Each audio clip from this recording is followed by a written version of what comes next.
Welcome to Reframed. Join us as we explore the concept of redemptive business in our unique context on the African continent.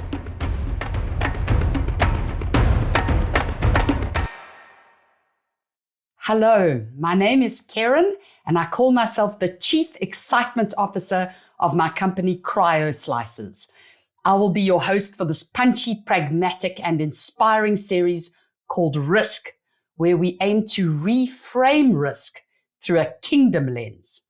I am super excited about hosting this series because the topic impacts everyone in a career or business. And having been an entrepreneur for over 25 years, spanning the entire supply chain from research and development in the medi and aesthetics technology space, right through to global exports and raising capital at various stages, I have had to face risk on multiple occasions. Our guest today is Rorisang Tshabalala, who has a world of business experience, knowledge, and profound wisdom that you will definitely learn from and be inspired by. Welcome, Rory. It's wonderful to have you with us. What an intro. Thank you very much for having me. I'm trying to match your energy, but even on a good day, I don't think I could ever match it. You absolutely match it. We've had a lovely chat together, and I cannot wait for our listeners to hear what you've got to say. So on that note, please would you introduce yourself, your business, the industry that you operate in? And of course, we would love you to include a fun fact about yourself that few people know. That's interesting. I'll try and figure out how fun my life really is. So thank you very much, Kerryne, again for this invitation. What an honor to both be on this platform, but also to be in conversation with you, who has an amazing story for yourself. Rorisang, born and raised in Pretoria, South Africa. I lead a research and development firm, and primary focus there is to drive a research-led process of understanding what makes up business models and what drives their success, essentially. So that's chapter one. And our mission is really to bring high impact ideas to life as organizational systems at scale and to help others to do the same. And yeah, we've been doing this for 18 years and have had the privilege of being able to do it across many countries in the world. So yeah, and what's interesting that no one knows about me, anything they don't know is probably because they're not meant to know it. If I could probably take a guess, I think it's well known I used to be in politics. Of all the things I've built, I then had an opportunity to also build a political party. And so that's something that is not known. Maybe what's less known is that I was then meant to go to Parliament at the end of that, but I chose not to. And that is a story for another podcast. I'd be keen to pick up that story. I'm dropping the breadcrumbs so you can invite me again. I love it. Thanks, Rorisang. I know that you have quite a philosophical approach to life. So how do you define risk? Yeah, thanks for that. It's interesting just in preparing for our conversation that there's certain concepts that we live through but don't necessarily spend time thinking on, if you get what I mean, right? And risk, I think, is one of those. No one has ever forced me to define it. So what I had to do was to observe my approach to it and then figure out, so what does this mean about my understanding of risk? And what I've come to, Kerryne, is that, if you had to come up with a definition, is that risk is investing or putting something of value on the line in faith without the guarantee of success or security in the pursuit of an outcome that has pattern shifting potential with respect to our capacity to do more or ability to get more out of a particular situation. So what does that mean? So I guess, it's not risk if you're not putting something of value on the line. the reason, the whole point we call it risk, and we understand it as risk. I mean, even the origins of the word risk derives from running to danger. And it's only dangerous if there's something that could be lost that is of value to us. So I think that's the first thing, and that's about, putting something of value on the line. And so I guess anyone that's putting something on the line, but whether they lose it or don't doesn't really matter. It changes what that is. It's certainly not risk. In faith is probably the second part of it. And whether you are a person of faith or not, you're betting on something, whatever it is. So this is not in faith automatically means in faith in God. People put faith in many different things, in horses and chariots, in financial models, in relationships we've got. So putting something of value on the line, betting on something to drive the realization of what your hopes are, without, however, the guarantee of success or security in that pursuit. Now that, to be fair, people put things at risk every single day. I guess this would form part of what I would define as smart risk, is where I'm putting things on the line for the possibility of shaping and shifting a particular pattern. Sometimes I put something at risk and it's not actually going to shift the pattern around which I am able to get more out of a situation or to do more. Then it's a risk, but it's certainly maybe not a smart risk, because why would I put something of value on the line if what comes out of that isn't necessarily going to enhance my capacity to do what I'm already able to do? So yes, that's a long way, Kerryne, of saying, that would be my philosophical view of it. And I think it maybe stems from the idea that humans are wired for security and safety and certainty. That's what we're wired for. So we explore up to the point where we find something that gives us safety, security, and certainty. And we then optimize on that. And risk comes about in moments when we step out of the pattern that drives safety, certainty, and security, and we then seek something else. And in those contexts is where I would then say one is taking risk. I love that, Rory. As you were chatting about this, it reminded me of a time in business myself where I got into a comfort zone. So much had shifted globally in business and economies, and I got into a place of trying to be comfortable and making sure that I could wash my face and pay my bills and everything was okay. And I stopped risking. I stopped taking leaps out. And I actually found we went backwards.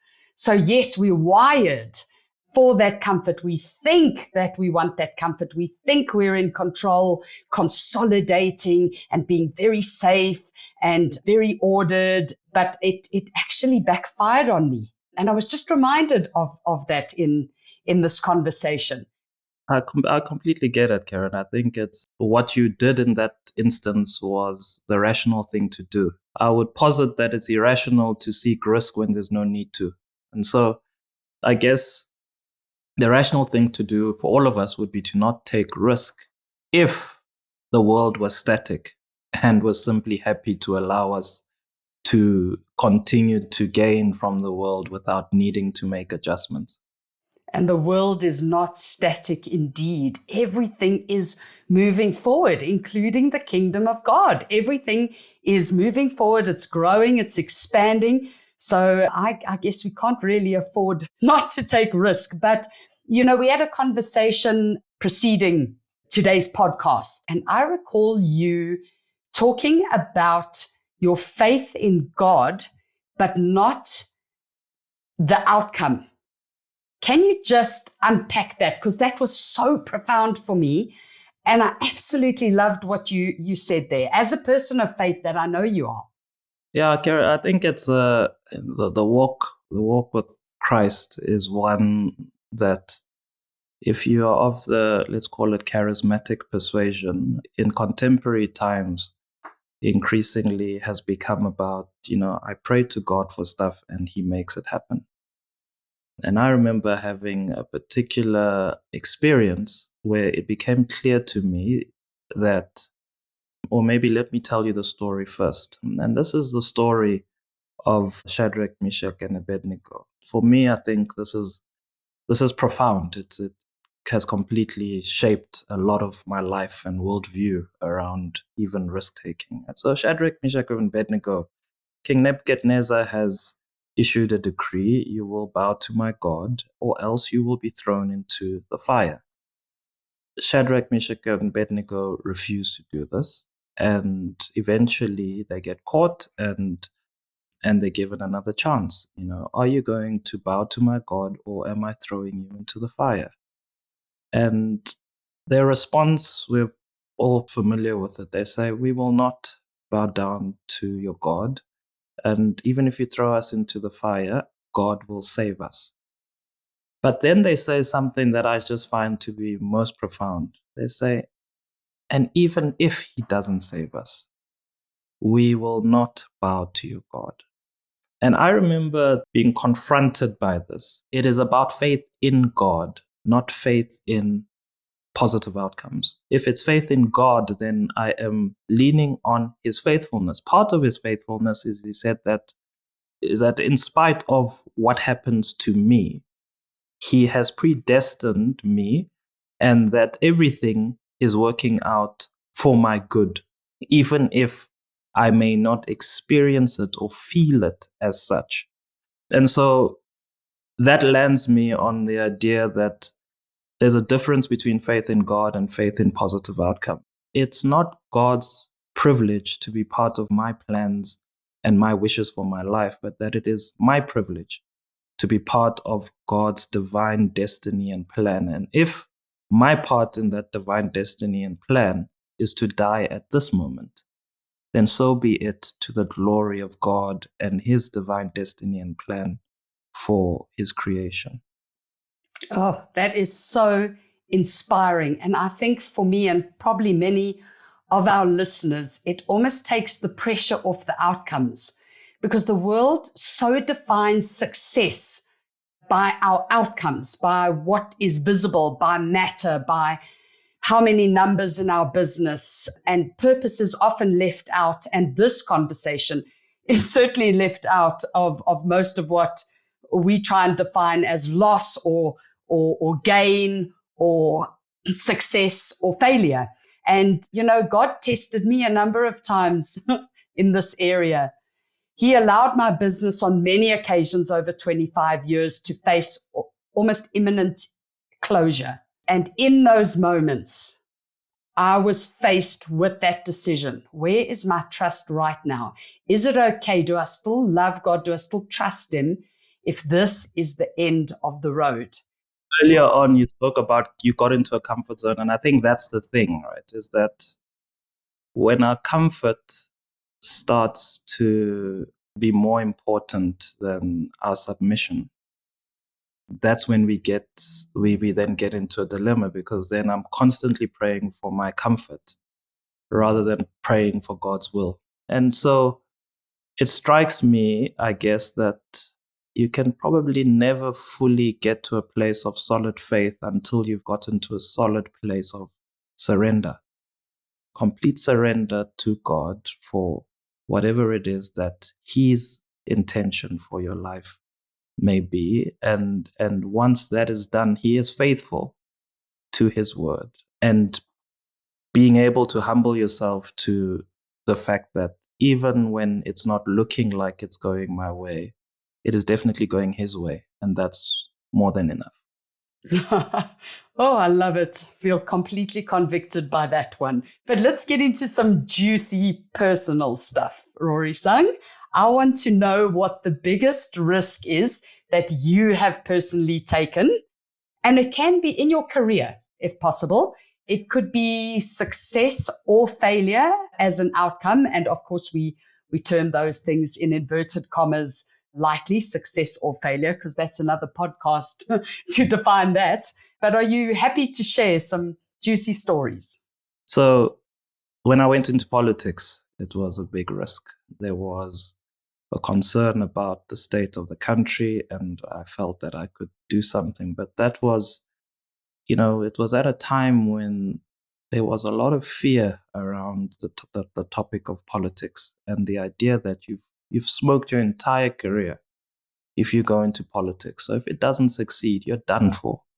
No one wants to touch you anymore because you were in politics, and you can't operate, especially if you went into politics as part of the opposition, when you've got big parties that control government and so on. Where are you going to work? No one will want to touch you.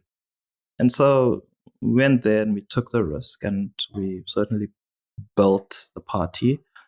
And at the end of it, it was both a success and a failure. It was a failure because the party no longer exists, and it basically collapsed into itself. But man, the lessons learned are jewels for life. And so, in that way, we did not realize the outcome that we had gone into it for, but I guess God's grace and the ability to translate the experience into life lessons as what the ultimate benefit there has been. You talked about lessons learned, and I'm sure I'm not the only person listening to this that's burning with the question, what were those key lessons, or even one major lesson? Oh man, there's so many, from everything from the fact that, and this is more in the political domain, and maybe just generally in life, especially for those of us that are believers in Christ and believe we've been sent to make a difference in the world, is that the world operates and is the way it is because it serves the world to operate that way. Just because you've shown up, it doesn't mean that the world is going to stop operating in the way that it's actually been operating all along. So your good intentions, no one is going to say, oh my goodness, Rory's here with his amazing good intentions. Let's stop doing what we were doing because Rory's here. No, the world operates according to a set of rules. And this is where the challenge comes in for believers, is that very often in the systems that we're sent to make change, it is hard to simply arrive in that system being different and expect that you will survive long enough to make the change that you hope to survive, because it's either going to spit you out because you're just too different. You're a foreign organism. The antibodies that sustain things the way they are going to attack and spit you out as soon as possible. Alternatively, you're going to assimilate and you're going to lose your testimony as you become part of the system. And once you've assimilated, it's then hard for you to change the system because you're now benefiting from the system of incentives that keep the system as it is. So that's theoretical. Let's give a practical example. There's so many of us that believe and are convicted about having been sent into the business world to make a difference. And let's maybe speak about the way we treat staff, right? And we go in and you've got these great intentions, and then you quickly realize that people steal, people lie, people don't work as hard. And all of a sudden, your great intentions about how I'm going to treat my people, when you've had enough conversations with people that say, but you can't run a business like that. You have to be hard on these people because they don't work. That's just the way it is in Africa, as some people would say. And all of a sudden, your character is no different to the character of any other business out there that's run by non-believers. You have abandoned what it is you wanted to do because the world works in a particular way.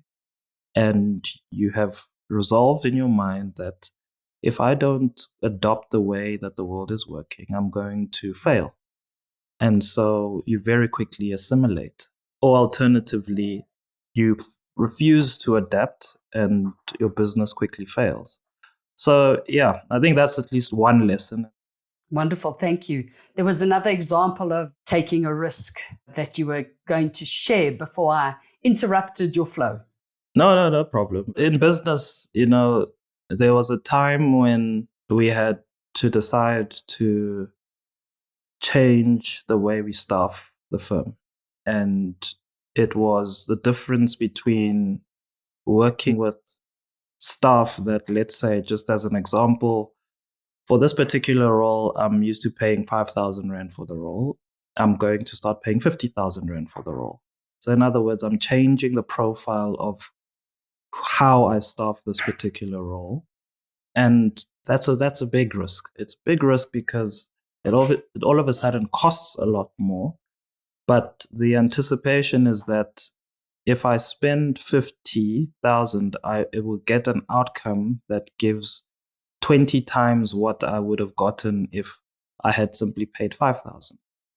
And so there were two things involved there that were risks. So the first one was actually downscaling from a team that was of a particular size and actually going back to almost, I think that's 2 at most. Now, that was a challenge to ego because in my sector, people often, when you say, so what do you do? I run a firm, founded a firm. The next question is, so how many people are you? And the question of how many people you are is often not just a question of interest. It's how seriously should I take you? And so there's a lot tied ego-wise into the question of making sure I've got a team that's big. But having the ability to let that go and go back down to 2 people so that we can rebuild on a very different staffing philosophy, risking that we might not be able to get out of that if the market all of a sudden believes that, oh, you're not as serious as you used to be.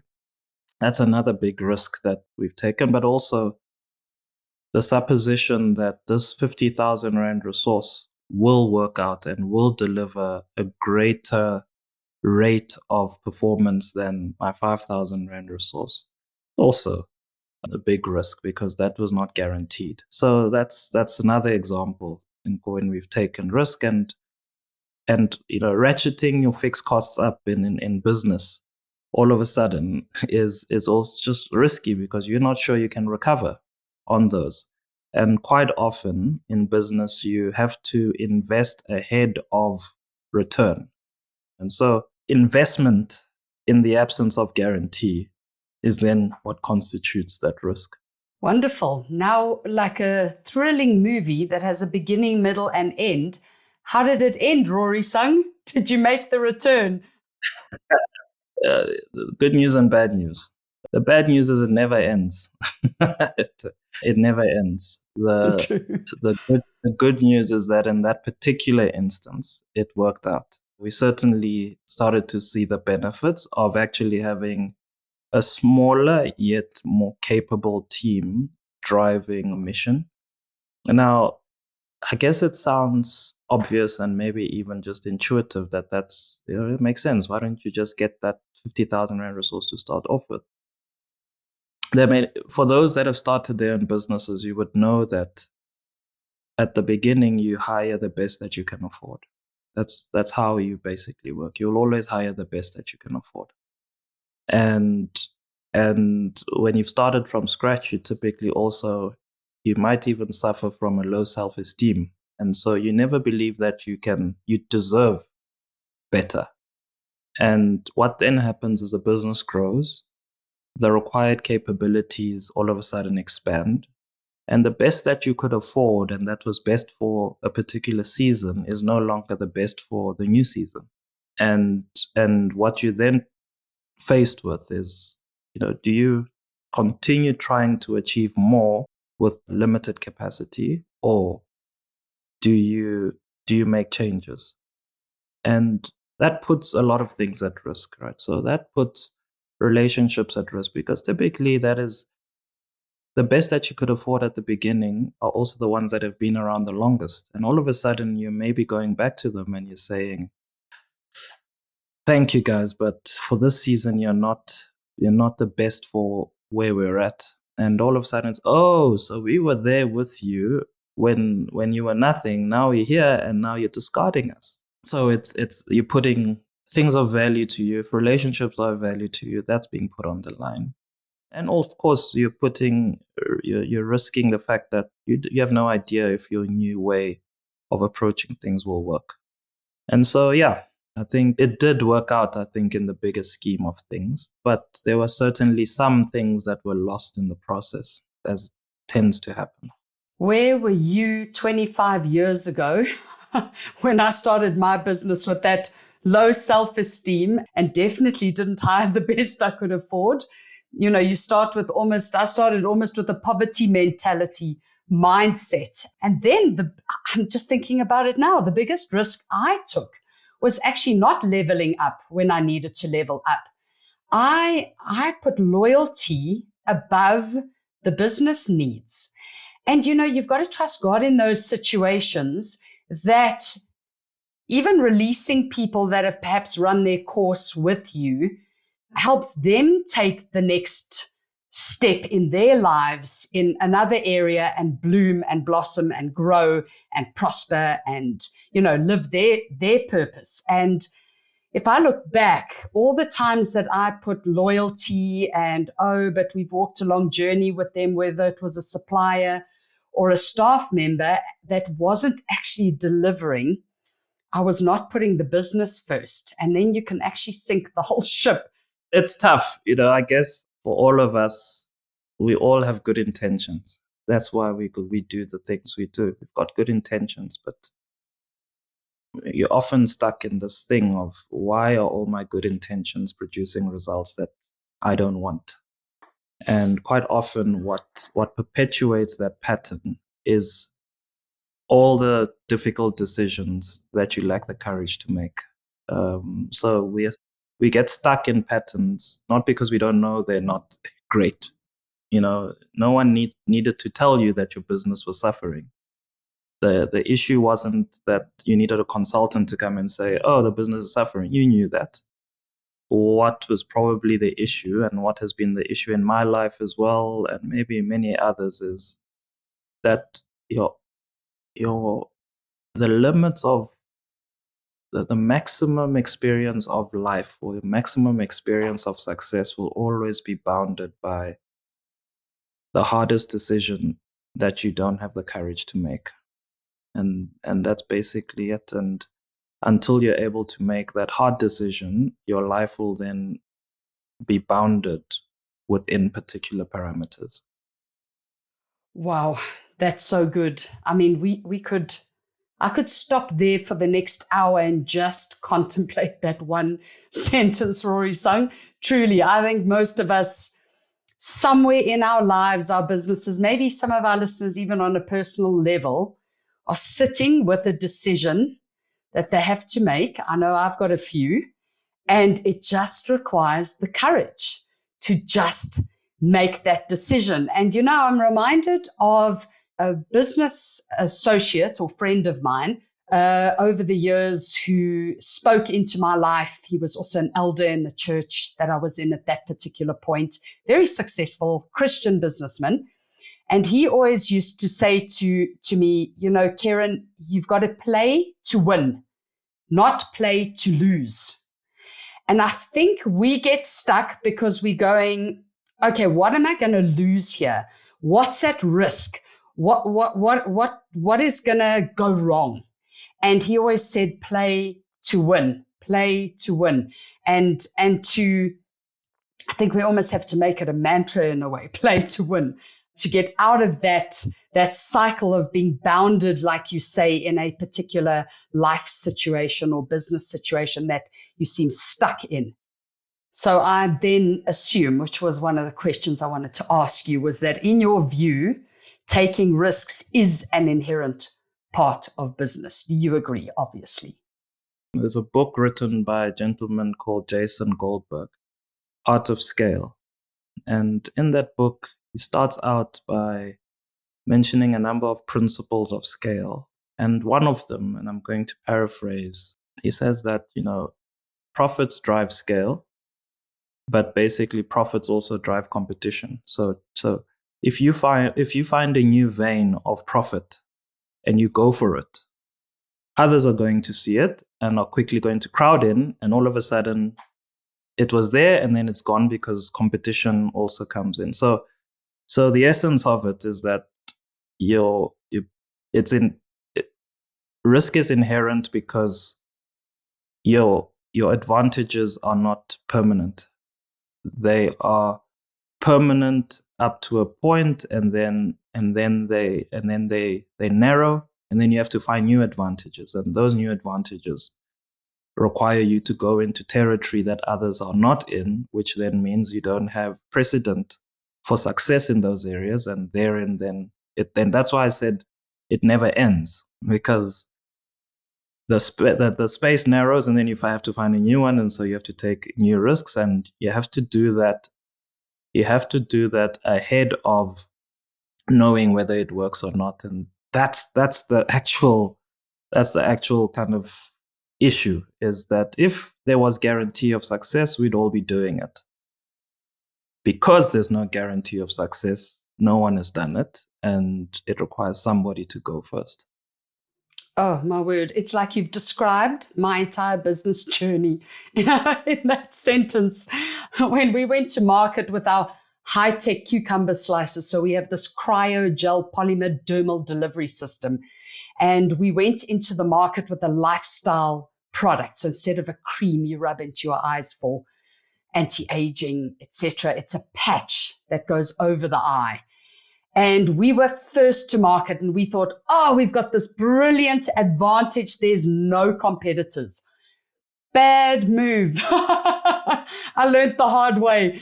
No competitors mean you're educating the market, you're pioneering, you're figuring it out. There's no precedent. It's all risk. It is all risk. And then all of a sudden, when you've just run out of resources and energy and everything else because you've been educating the market for years and pioneering and bashing your way through steel walls, all of the competitors come flooding the market, every cheap Chinese, Indian, Korean product. And then you have to start innovating in a new space. But now you're pioneering again from the start. It's crazy. And you're stuck with the fact that the people you've innovated have also figured out how to come into the market at a lower cost to serve and cost to sell than you. You've incurred all the costs of failing and so on. That's now baked into your cost, into the cost base.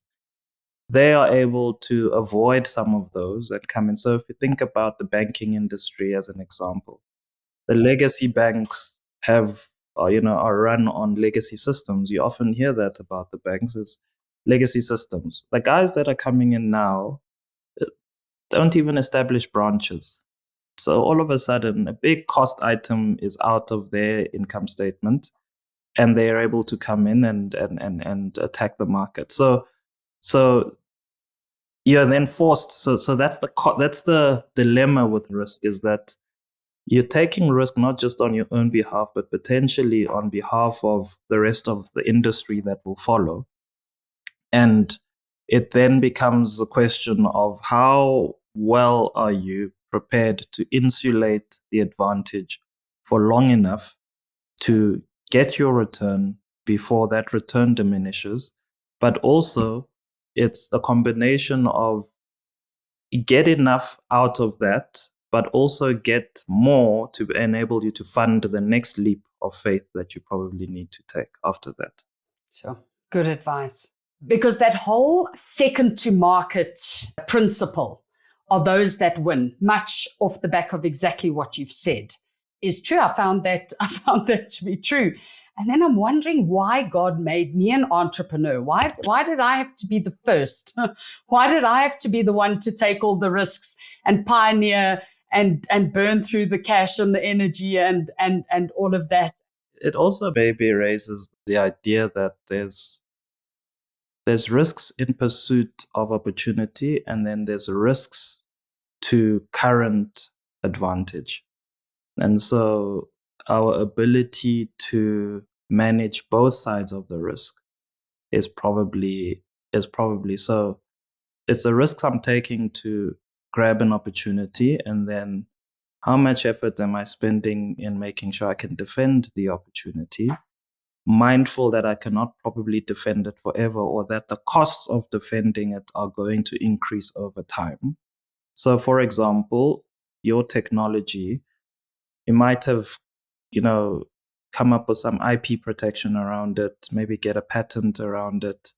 And that costs money, and it's defensible up to a point, and then all of a sudden the patent expires or doesn't expire. Someone finds a very smart way of being able to go around the patent, and so then the cost of you defending starts to escalate. So I think it's always, a mindfulness as a business person that advantage is only just for a short period of time. And the best way to protect advantage is both to pursue new territories of growth, but also to defend that which you have for as long as it's sustainable to do so.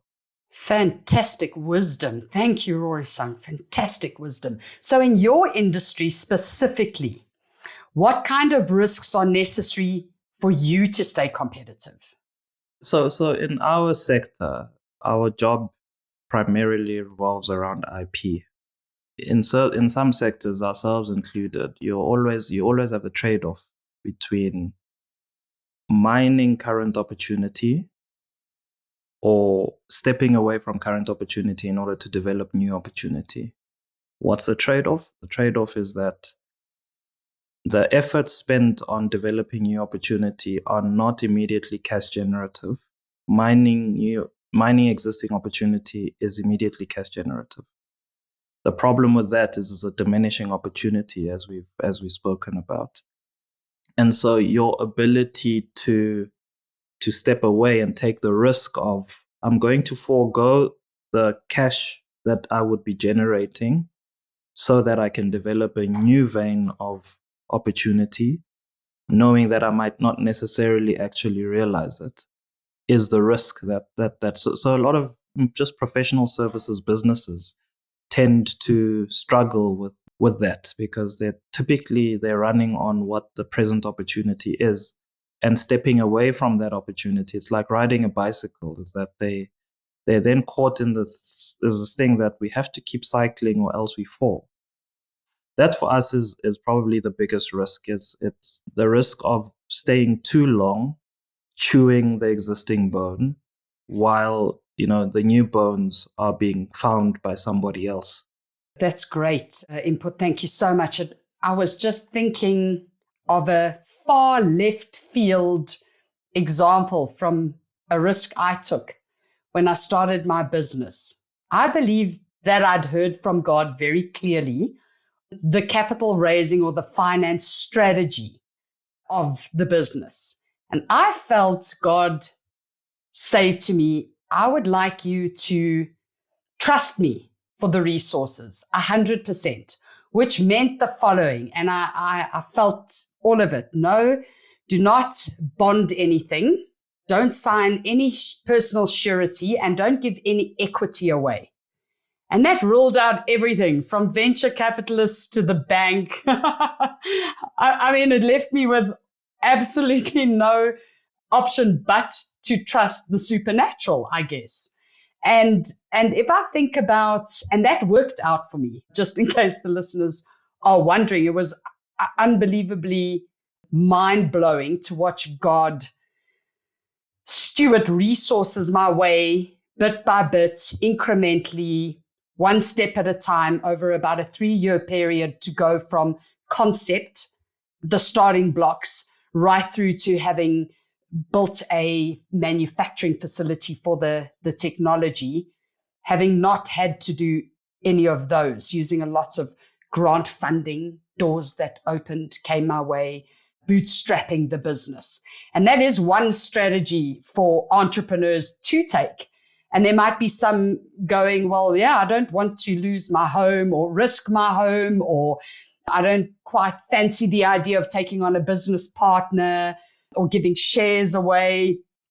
And I'm not sure I would give somebody else the exact same advice.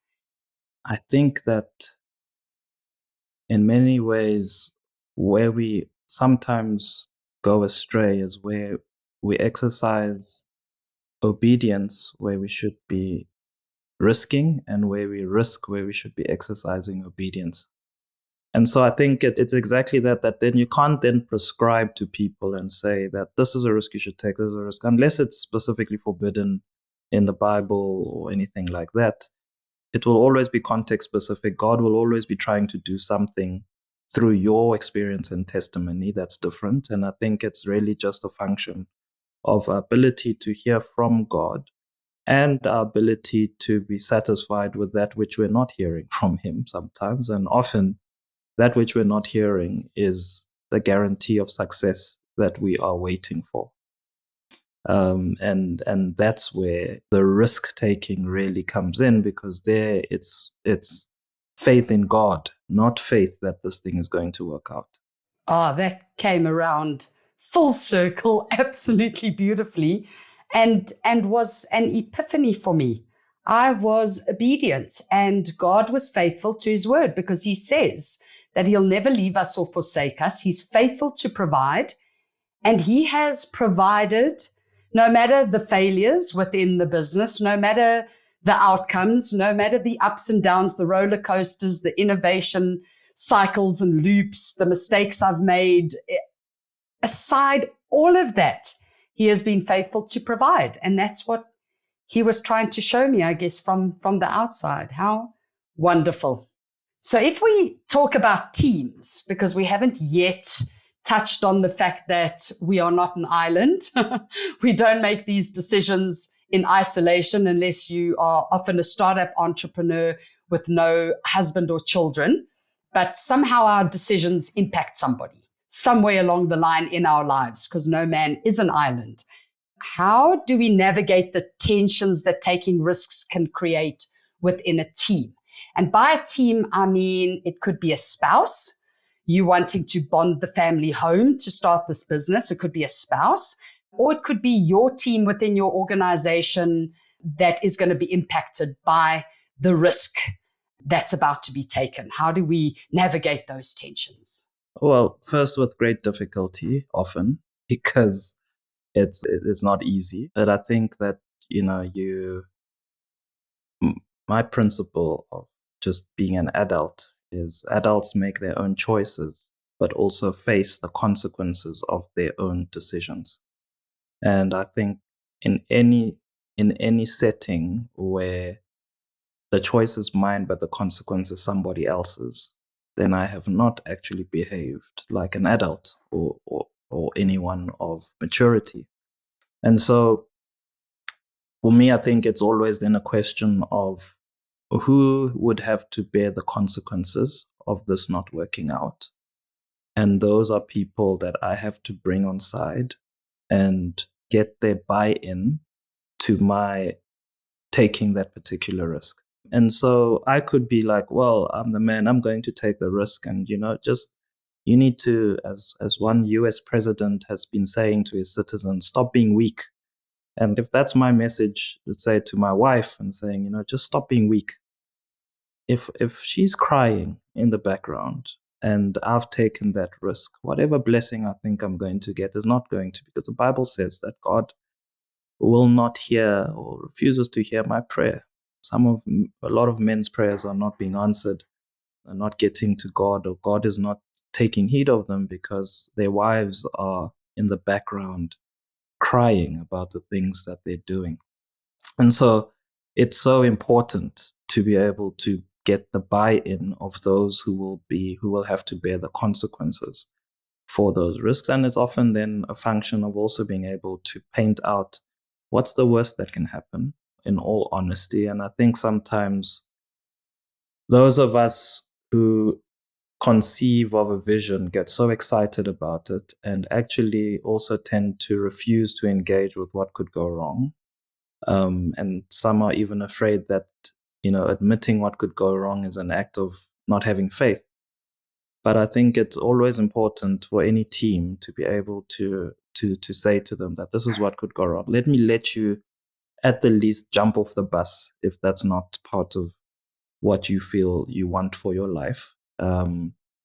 But once we've taken the risk, then we have to remain of one mind around what it is that we're doing. So I think the principle for me is you really have to, and here's the kicker, is that probably then the biggest risk you take is never whether you're going to go start a business or not. It's not whether you're going to, pursue a new market or not.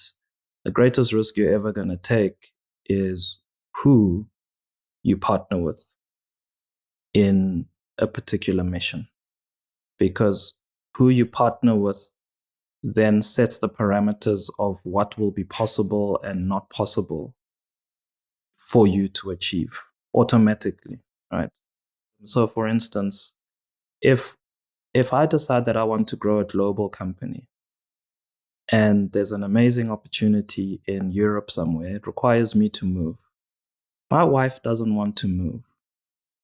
The likelihood is that one of two things will have to happen. One is that I leave and she remains behind. And even if we don't separate, that is going to put a strain perhaps on the marriage. Alternatively, she goes, she gets frustrated and is constantly unhappy, or I have to abandon the opportunity. I think probably the greatest risk that we ever take is who we choose to partner with on our greatest missions. It's great advice, especially for those listening that are still making early stage decisions. For many of us, we've already been walking decades with our chosen people, partners, spouses, etc. But whenever I have the privilege and opportunity of speaking to young entrepreneurs and startups, I hear a lot of them wanting to bring a partner in very early stage because they'll say, for example, I'm not a great marketer, I'm an innovator, but I don't know how to sell. This person knows how to sell, so they're going to come in and be my partner. And they're making quick decisions on that based by a need, a perceived need or gap. And my advice to them was don't partner or give equity away where you can pay for the skill. Yeah. And that whole equal yoking values, vision, character, energy levels is way more complex than anything I've ever been through. And my very first business failure was exactly that. I was partnered with all the wrong people. It was doomed from the start, and I think I knew it. The day I made the decision and gave 50% of the company away, desperate for funds, I knew it was the beginning of the end somewhere deep down inside, and it was. So it's great advice. And Kerryne, the accusation that most people often have of people like you and me on podcasts and so on is that there's a startup entrepreneur listening to this somewhere and saying, yeah, but then what do I do? I don't have the skill and I need to do. So you're saying that because you've got money now, you have that option and I don't have that option. So what do I do? That's what makes entrepreneurship, the complexities, the hardships, the idea that, and maybe this is a separate discussion point, but good risk management practice is to experiment before you invest at scale. And so maybe as a tool for all of us is, do you have the ability to come up with really smart experiments before you go and you put everything on the line, right? Because then you're managing your risk in that way. So whether it's partners, business partners, and being able to run experiments in ways that are not, don't have the ultimate commitment of equity partnership. So running tests and being able to give yourself a threshold amount of assurance. It's never full assurance, threshold amount of assurance before you take the leap. Comes back to that thing of what are you putting your faith in that this might work? What gives you the confidence, or at least gives you enough of confidence to suggest that this risk may be a plausible one?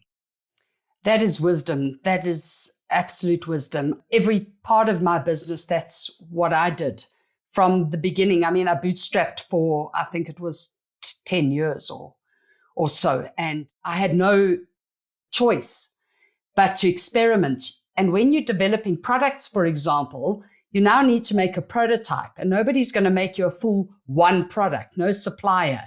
And so you're buying a little widget online for this, a little plastic tub from Westpack, you hacking things together. But I always say to entrepreneurs that if you're a real entrepreneur, you're resourceful.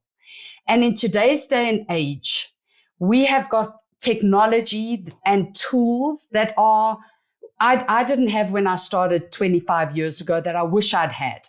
If you take just design, people don't need to throw 20 or 30 or 50,000 Rand behind, design. You can go online to Canva, for example, take the free version for a start, and there's all sorts of templates. You can put together really professional presentations to pitch your business or your idea or your product even to a client without spending huge resources.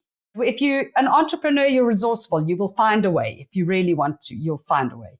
Yeah, it's a spot on. Is that it's about resourcefulness. It's also about experimenting in the areas that are worth experimenting in, because I think then you start experimenting in areas where there's no need to be experimenting. In other words, you're taking risks in areas that don't actually hold differentiated value opportunity. For instance, there's no value certainly to be taking risks on how we manage accounting. People have been running accounting departments for a very long time. We can take what's off the shelf and use that.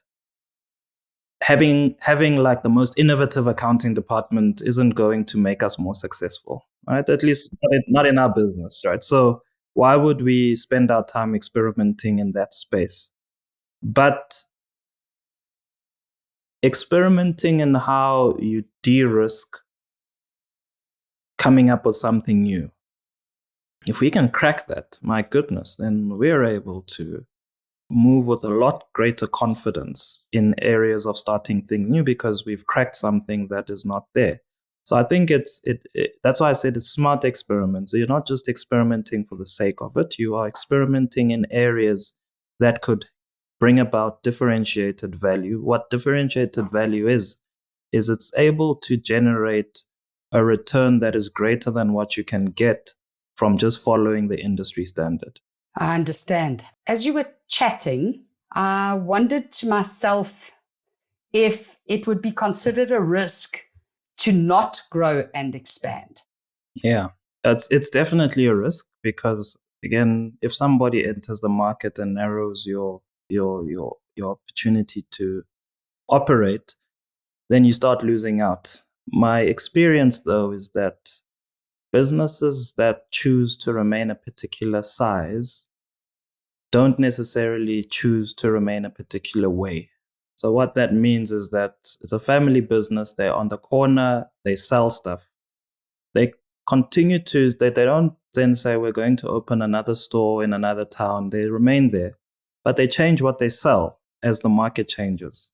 They don't continue to sell that which they've always sold. So you can remain a particular, so the risk is not in not expanding your size. It's in not adapting to the market. Thanks, Rorisang. What's the most significant personal or professional growth that you've experienced through taking risks in your life? Certainly, starting chapter 1 when I was in varsity was a risk. And here I am 18 years later. Part of the story, as it was starting out, it didn't start out and it was a raving success. So what it means is that a lot of my contemporaries moved ahead with their careers and I was effectively, materially speaking, still stuck in the same place. And I then, continued on the journey and here I am. And if comparisons on material grounds, things that you go by, then I haven't fallen behind and perhaps might even be ahead of a lot of my contemporaries. In the Bible, one of the things I've observed is that the patriarchs, especially wherever they'd go and they'd be told to go, one of the first things they'd have to do is dig a well. They'd have to dig a well. And that for me has been also just a profound observation, is that in digging a well, a well is a deep hole until you hit water. You don't dig a well, you first dig a hole until you hit water, then it becomes a well. And the thing with well digging is that you are out of sight for a long time, you're dirty, and you're in the dark, and you're not sure when you might hit a rock and need to get out of there and leave a hole. But you dig a hole first. And you dig a hole because you believe that there's water at the end of it.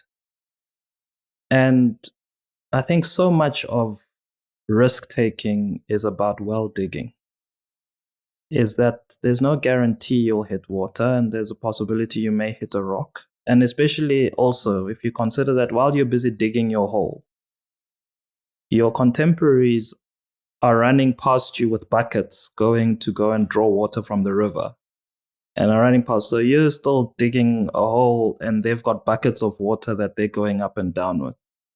And there's a possibility that at the end of it, you would have just dug a deep, dark hole and foregone all the water that you could have been getting from the river. But if you strike water, that hole is redeemed. That hole becomes a well and becomes sustenance and sustained provision of water without the need to keep running. Maybe one of the other growth stories is that you come to accept that you're often digging a lot more holes than wells. But when you do strike a well, it makes all the holes that you've dug worth it.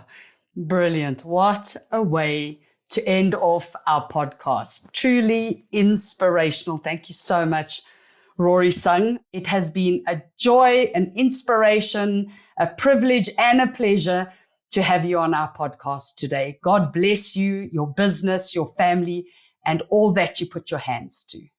Thank you so much, Kerryne. It's been an absolute pleasure to be with you today. And yeah, I think this is a very important work that you, the Ziwani team, are doing, bringing these types of conversations, because as we said at the beginning of the podcast, there are things we live through but never actually are forced to stop and to think about what they mean. And what at least you're doing is bringing into active consciousness that which might have been unconscious at the least, or even unknown. Maybe as a parting shot, there's also dealing with the disappointment of risks that haven't materialized the ways that we have. And that's often the journey of those that take risks, is that the success was not guaranteed. And we put something of value on the line, and that has now been lost. For me, a comfort is Deuteronomy chapter 8, where God is speaking to the Israelites and telling them why they went through the wilderness. And he says it's four things that he highlights to them. He says, I took you the wilderness way to humble you, to test you, to know what was in your heart, and that you will know that man shall not live by bread alone, but man lives by every word that proceeds from the mouth of God. So I guess this won't make you feel better about being in the position you're in, following a risk that hasn't materialized the way you have. But quite often, risks that don't materialize are about bringing us back to ground, bringing us back to soil. Because God needs to reform us, but he can't reform you when you're already a structure. He needs that raw material that is stuck in the form factor of your life as it is, so he can reshape it so that he can do something different with you that is impossible to be done in the way you're currently structured. So to humble you, to test you, because it's a question of whether, you don't get tested for current challenge, you get tested for future challenges.